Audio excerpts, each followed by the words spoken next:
You all know I love aluminum splitting wedges. Guess what? They have developed this round one, like a nail one, but it is really long compared to what I've seen. It's made by Oregon, patent. So what we're going to do, just stick it into here. And it's really light and nice. Also, they're quieter compared to the steel one. So let's drive it in a little bit. Let's see how it does and how it holds up. I bought it off an eBay used one. Wow, that is in really well, which is nice because it will sit in there really tight. I'll do it from up here so I have bigger swing. Okay, 2, 3, 4, 5. Wow, it's amazing. Look how big this log is.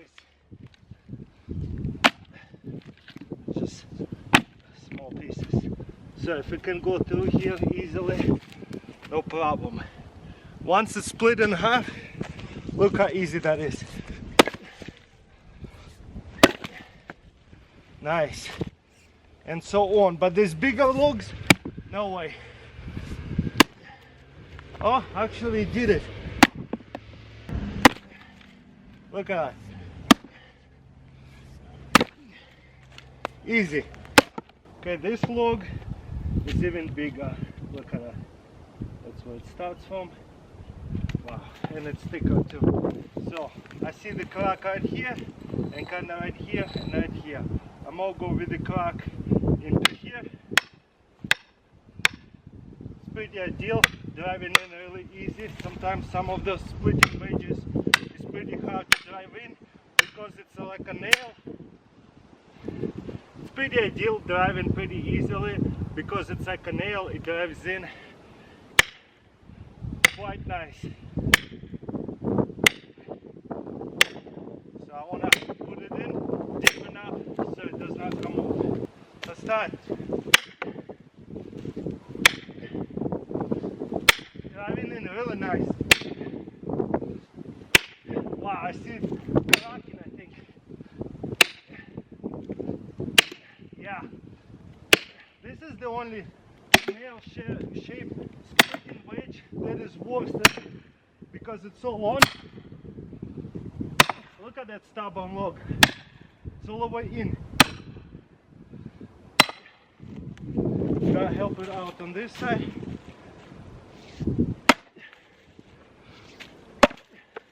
Insane.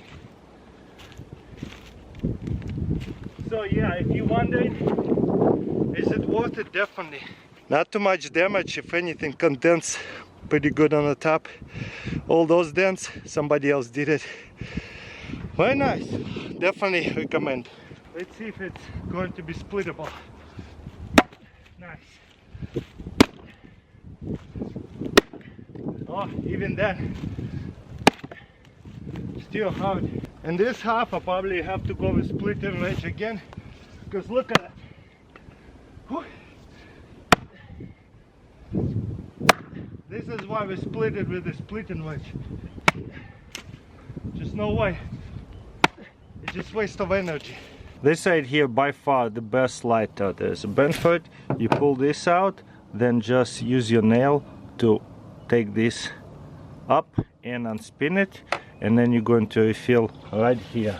I'm going to be using zipper lighter fluid, so just fill it up. Usually after you fill it, you want to let it sit for a little bit. Then we're going to close it off, and I'm going to wipe it off real quick. And there's a wick, and then you plug it back in all the way. It says made out of brass, which is nice. It's not going to tarnish too much. And you're going to have a hole over here to replace the flint. And also, if you want to remove the whole case, you will unscrew this little screw. We'll do that in a minute. And then when we strike it, it lights up like a little match, but you don't have to like strike it on the side or anywhere. So this is like the best forever match. Boom, every time. And then you can just plug it in to extinguish it. Very cool. And then you twist it a little bit. That's it. It comes with a bunch of extra flints and a little tool to take it apart. So we're gonna unspin this. I want to show you what's inside. Just push on that and it will come out, and boom, you see you have a drum right here, and when you pull on it, you see the drum will spin and spark the flint, and it will light it up just like almost like a regular match, except you have detachable like a little wick. That's cool. So twist it and close it.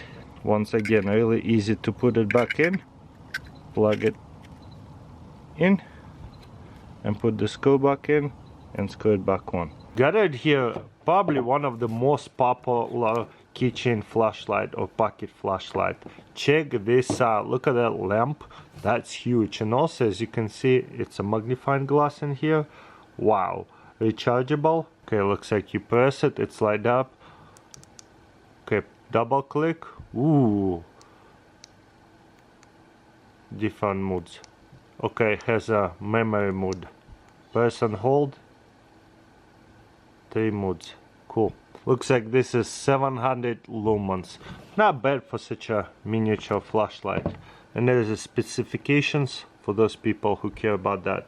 And this is why we do these reviews. As you can see, this is right here more of a spotlight flashlight in a miniature form, so that way we can spot it very, very far away. Then we double click it, very bright. Wow, it's overexposing. So this is what it's for. You see smaller, little, round. If you're gonna do it really close up, it's tiny. Look how small that is, but it's very bright. So that's what it's for. But whenever we spotlight it far away, it actually becomes pretty big, like circle of light. So that's a way to do it. Almost too close right here, you see, getting too small. So we gotta point it very, very far away. Once you move it a little bit, it's not like a lantern. It's kind of dark on that side, but it is very bright. If you point it this way, the camera adjusts, everything illuminates pretty good. But if we're gonna point it far away, we can see what's going on far, far away. It's cool. I'm more tired to get to the end, and let's see. Boom, as you can see, we can see at the end of that wall everything. I'm gonna zoom in, and that's a spotlight for you. But because the light is spotlighting far away, the rest of the room will be darker, much darker. Today I'm going to unbox Microtech Loud LUDT Stonewalls partially serrated. So what it's all about? This thing has been designed many years ago, and it is pretty much indestructible knife. It says right here, L Underwater Demolition Team. You see it? It is highly popular knife, very comfortable.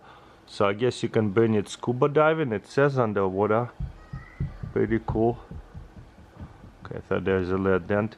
So partially serrated, very nice. 01-2023. As you can see, the serial number 29,631. So that's how many of them have been made, and they completely sold out, over 29,000. So you press like that, boom, hold that, and to close it back up, you press this and close it. As you can see, kick on that is really good. Wow, beautiful little knife, really lightweight.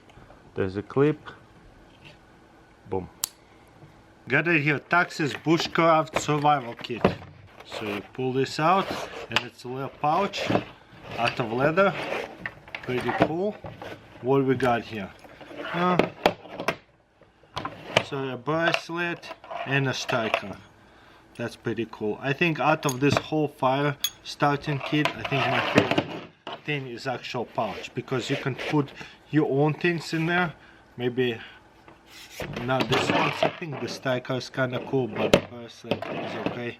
I guess it's a lot of power cord. I would definitely add on to it, like a bunch of different EDC gadgets. But what do you guys think? What's the coolest part about this pouch? You could open it up and have it like a bowl, and actually carry water in that, and use it for many things, because leather is like waterproof. You can have all your tools in here too, and if you pull it all the way out, you see, it's become a little like a tray for a whole bunch of different reasons. You can wash your hands in it and things like that. So if you pull it up a little bit, stretch it out, boom, pretty much where you want it, like that. And then once you're done with it, and you can just throw in here a whole bunch of different tools and pull it all together, and it will be like a pouch. You see, that is cool. You can keep it flat or like build up. If it's thick full of stuff, it will kind of bulge out like this, but if it's empty, it'll be flat. Honestly, out of this fire kit, the pouch is my favorite.